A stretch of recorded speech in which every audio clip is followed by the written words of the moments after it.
Hello YouTuber and Viewmaster friend, 3D and retro enthusiast. We are very happy that you are here. Please keep your stereo viewer and the Viewmaster 3D reel set ready, which we show here in our video. Even if you don't have this 3D picture set yet, maybe you can just listen to our spoken text and imagine the motifs in your own fantasy world. Now listen to the following audio video while you take your time looking at the 3D images and switching accordingly frame by frame. These are the 3D Viewmaster adventure Bugs Bunny. Bugs Bunny in the Chiseler. Viewmaster Reel 1. Picture 1. Bugs Bunny and Elmer Fudd were strolling past the art museum one sunny day. "Gracious," Elmer said, pointing to a sign on the museum door. "A $1,000 first prize for the best original sculpture." "Hot sickety," said Bugs, munching his carrot. "I'm gonna latch on to that prize." "Are you crazy?" asked Elmer. "You're not sculptor." "Look, Doc, I've got talent, real talent," bragged Bugs. Why I'll carve a masterpiece with super duper, I'll be known as Bugs Bunny, the great chiseler. Picture 2. Bugs rented a studio and bought a huge slab of marble. Donning his new smock, he said, "Footsie, old pal, that prize money will soon be in my pocket." Elmer craned his neck upward. "I really don't see how you can carve an object of art from that rock." "It's a tinge, Doc," boasted Bugs. "Stick around and I'll show you how a real chiseler works." Picture 3. Bugs climbed to the top of his ladder. From there he chiseled and hammered away at the marble. At last he managed to carve out a strange-looking head. "Hey, Doc," he called to Elmer. "How does it look?"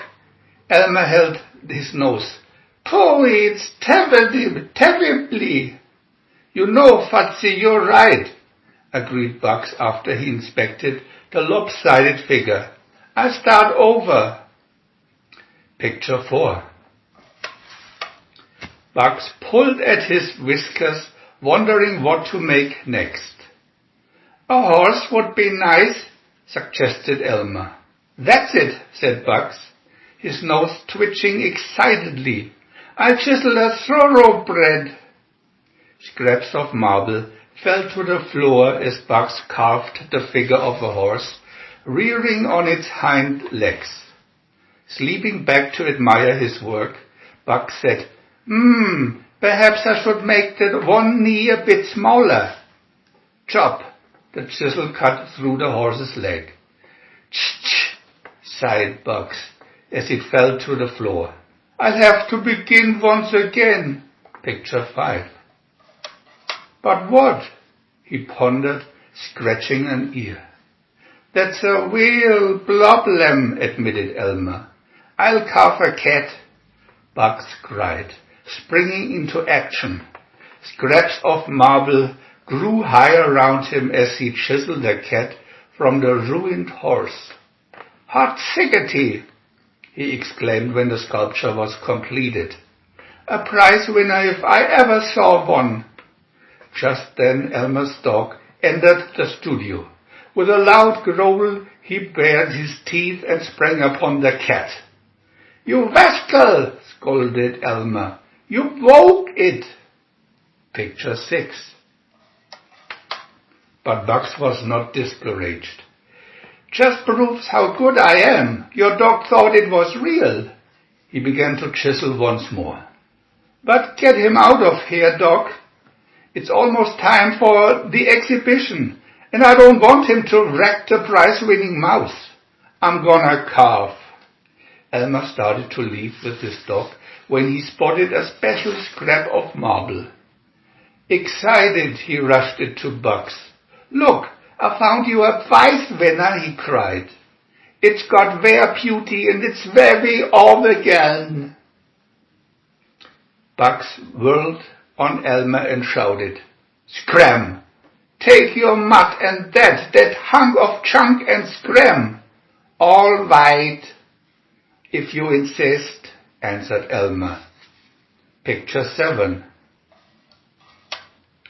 Bugs rushed his sculpture, entitled Mouse, to the museum only minutes before the churching. He stood by it daydreaming of all the carrots he could buy with the prize money when the church announced, "The first prize is awarded to Elmer Fudd for his great original sculpture, Upward Through Time." The church then placed a blue ribbon on the very scrap of marble Elmer had packed from Bugs' studio. "You chiseler," raged Bugs, shaking his fist at Elmer. "And I don't mean sculpture."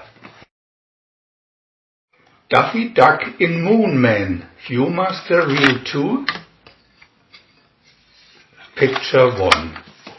Duffy Duck had shimmered in the north, but now it was fall and the air was getting nippy, so he joined a flight of ducks headed south for the winter.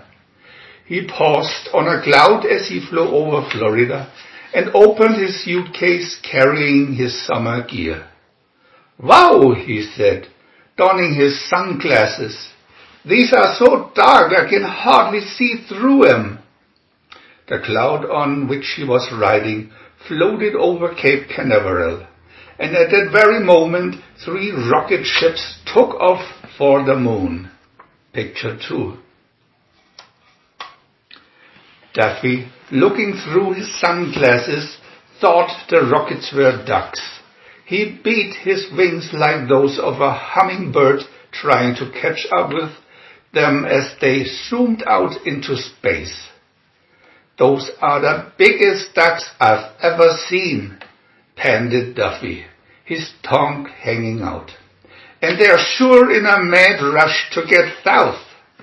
Picture 3.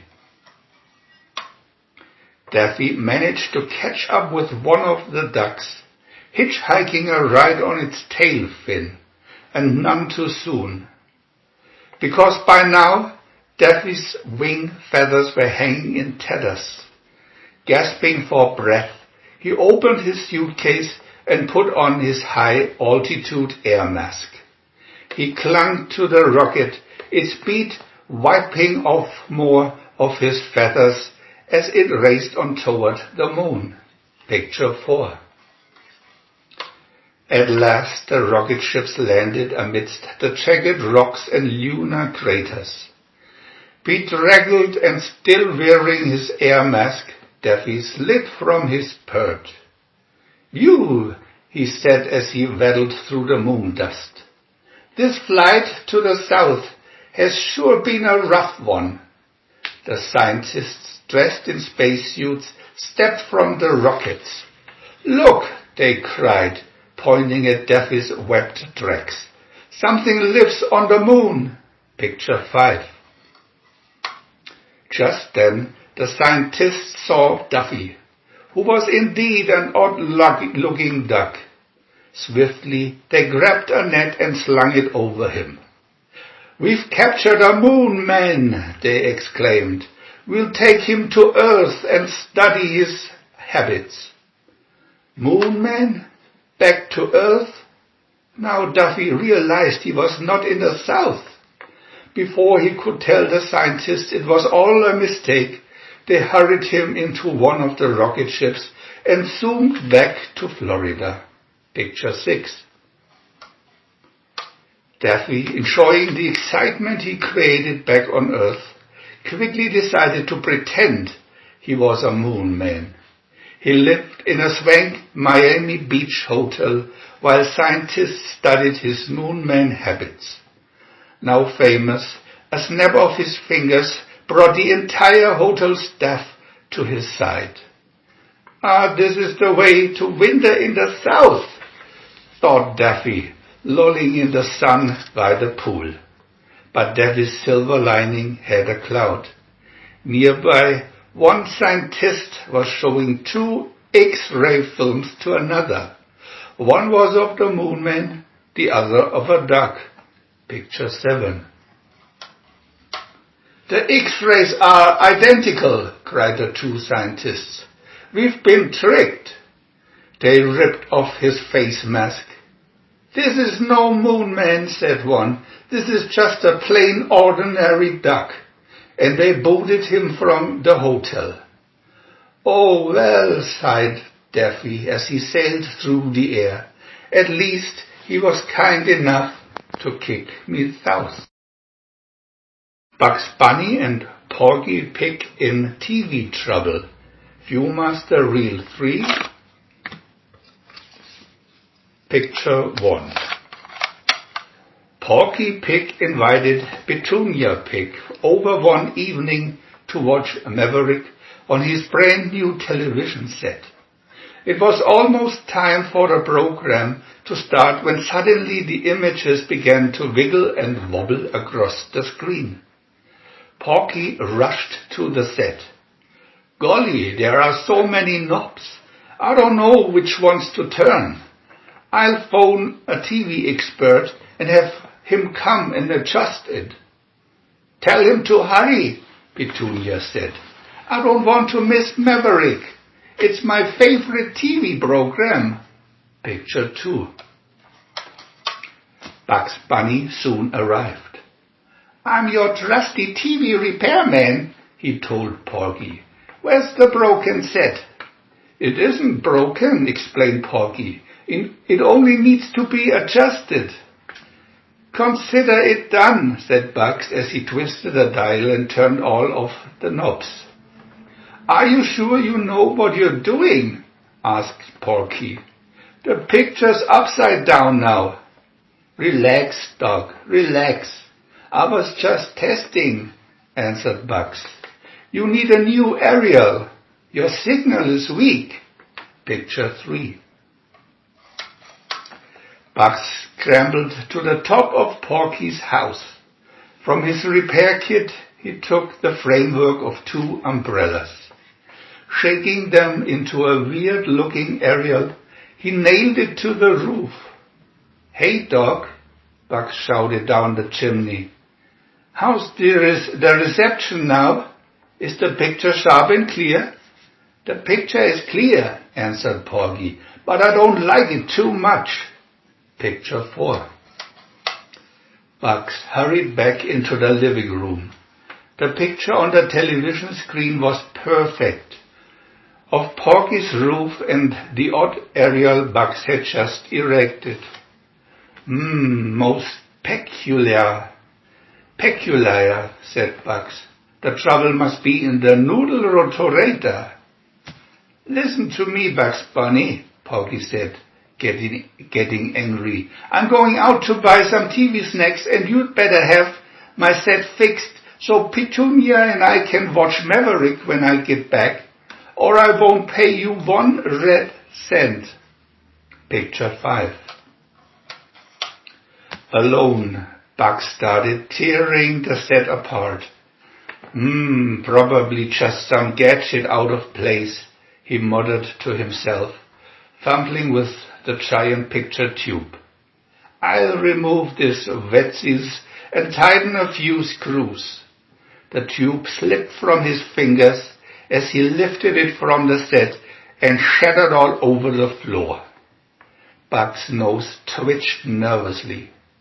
Now how was he going to fix the set so Petunia and Porky could watch Maverick? Picture 6. Suddenly he had an idea. No wonder I'm called Bugs, the brainy bunny, he said, sweeping up the broken tube. Toolkit in hand, Bugs was leaving as Porky returned. Turn your set on, pal, he told Porky, and you'll see Maverick better than ever. Picture 7. Porky and Petunia fixed their TV trays and settled down once again to watch Maverick.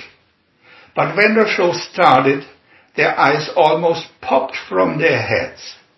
Bugs Bunny was sitting inside the broken TV set, dressed as Brad Maverick. Porky shook his head. It only needed adjusting. It is in color and stereo, consoled Petunia. We want to add new videos every day, and if you don't want to miss any of them, subscribe to our channel for free. And press the little bell. We are also happy to have a thumb up.